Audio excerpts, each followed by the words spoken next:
Let's get on to the part of bashing a little FT8. The questions on the table: is FT8 like COVID-19? So let's kick that one around a little bit and see what we collectively think if that's true. I showed this earlier, FT8's destroying ham radio, but maybe if that means you can do a lot more with a lot less. Or South Park had this little take on FT8, so slightly rival, but FT8's got a way to impact all of us. And then here's three hams all snoozing, doing their FT8 contest work. So now that we got the haters out of the way, let's look at what is it that's generating all this FT8 traffic. So here for the last couple of hours from PSK Reporter, I wanted to find out what software apps are folks using to generate all this traffic. Now, this is very non-scientific, and it doesn't represent the whole world. But from PSK Reporter's standpoint, clearly WSJTX is generating the bulk of all the digital traffic. So there it is. This is the bad boy right here that is doing the lion's share of all the work, and FT8 comes from WSJTX. So for those of us that are FLDigi users way down here, oh my God, we are in the noise level of applications. But in the same way that you can have a lot of small ships but one aircraft carrier, the numbers don't equal the worth. And we all carry in our minds memorable conversations where we met someone new and had some fun chatting around. So it's not the quantity that matters, it's always the quality. But I thought that was interesting. So in the last 2 hours, and this was really just a few hours ago, this is real-time data, there is the raw numbers of FT8 versus FT4 versus CW. CW is monster, 10,000 spots on PSK Reporter. That was terrific. My favorite, Whisper, 8,000, JS8 next, and PSK 31. If you want to have meaningful conversations and escape the tyranny of FT8, go down to the bottom of this list.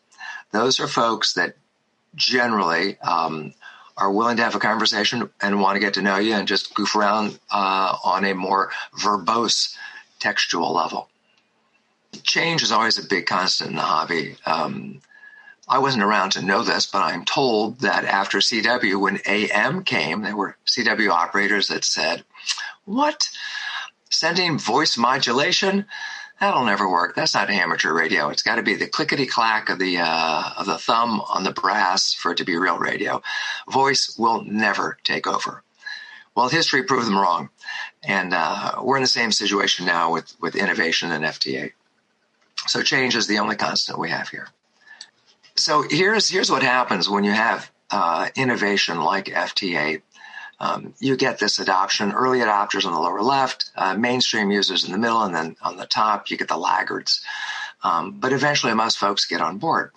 And what drives that adoption is the functionality. And that's what Josh was talking about, the ability to penetrate with a few watts in a narrow bandwidth with error correction allows you to make contacts that you would never have made before. Obviously, you lose the conversational ability, but my God, your radio made a contact with somebody else's radio on the other part of the world, and that's still pretty darn impressive.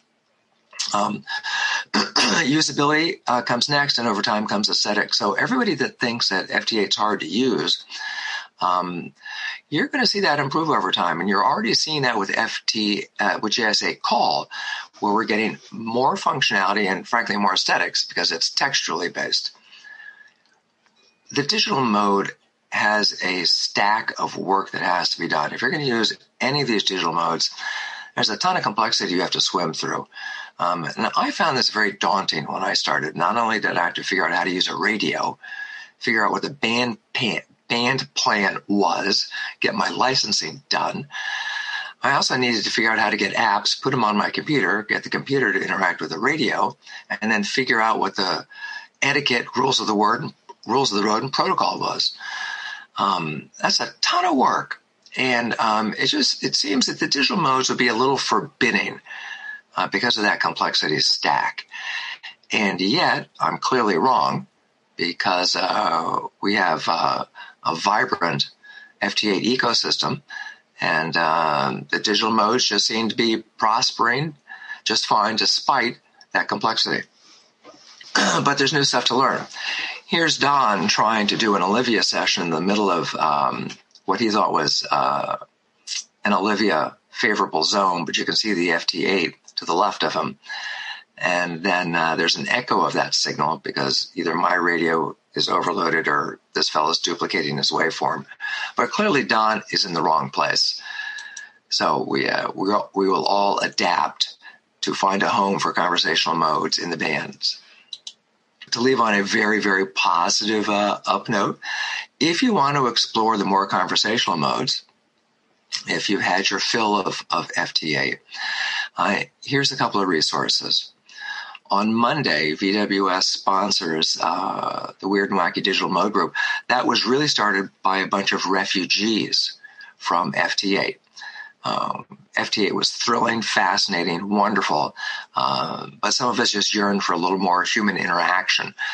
And so we banded together to learn more about digital modes that support textual interaction. And so that's where the Weird and Wacky Digital Mode came from. Folks that were fleeing FT8 and yearning for a slightly more substantive interaction. So come join us. We use all the digital modes we can get our hands on in FL Digi. You'll see and learn and have some fun with some new stuff. Josh mentioned groups. So let me pop over into a couple of groups that I want to share with you. These guys, these are a great group of folks. And this is their club here. And they're all devoted to using PSK 31, and they're generally more chat-oriented. They've got all the usual contests and all that good stuff, but they tend to be a fairly chatty group. They're in 14070 PSK and 7070 plus your offset. So go check out these guys. You might think PSK is a blast of the past, but they're a wonderful group. They support conversational activity, and it's a great refuge after you've had your fill of JS8. Another group is the Field Hell group. Josh mentioned this as well. These guys use this obscure visual mode, charming, fascinating. They have nets using Field Hell. We use Field Hell on the Weird and Wacky, so if you want to put a toe in, come join us on Monday night, and we always use a little Field Hell to enjoy that mode. They are supported by a groups.io where people can sign up for scheduled meets and chat about all things Field Hell. So it's a great resource. So those are a couple of opportunities on the other side of FT8. So here's another trick I'm going to leave you with for the FT8 refugees. I have a little macro that I will share with anyone, and let me bring it over. So now you can see, here's FL Digi, and I'll tell you what got me asking Josh to educate us on why so many modes was I was just simply looking at this list. It's a little hard to see, I'm sure it's small, but these are all the modes and all the sub-modes that FL Digi supports. And I thought, what the heck, why are there so many? And how would we know what to use? And so that was the genesis behind Josh's lovely presentation. Josh mentioned some of his best conversations were on Thor. Thor is the bad boy club. Says me, if you send CQs in Thor, it's not going to be long before you're going to find somebody interesting to chat with. Thor 11 is a great start point. So pick a mode, and then you can do what Don does. And here's a little macro I'm going to pop open, and I will send the text to you, so don't write anything down. Let's enlarge this bad boy, and you can see what I'm doing here. It basically does a couple of things. So your goal is to find somebody that's interested in using more interesting modes and maybe have a conversation. And you just want to practice and play with different modes. So first we send the ID that tells you what the mode is in text. Then we send what Josh mentioned was a little digital pre-signature that tells you what the mode is. And this is interpreted by the software. I send that 3 times to give somebody a chance to find out what obscure mode I'm using. So they have 3 chances to figure out the mode using the TX and RX ID. Then comes the CQ that we're all familiar with, then my call, and then key now. And then after 20 seconds, it repeats unless you click in the blue text bar. So it's a great way to go fishing, sort of fun to see. And if you do this with Thor or Hellschreiber or Throb's terrific, a lot of fun to see that, or Domino, can't go wrong with Contestia. It won't be long before you found a fellow kindred spirit that's willing to use an obscure mode or is just interested in someone else like you who has an interest in these chat conversational modes. You'll find somebody. And those are one of the best kinds of contacts.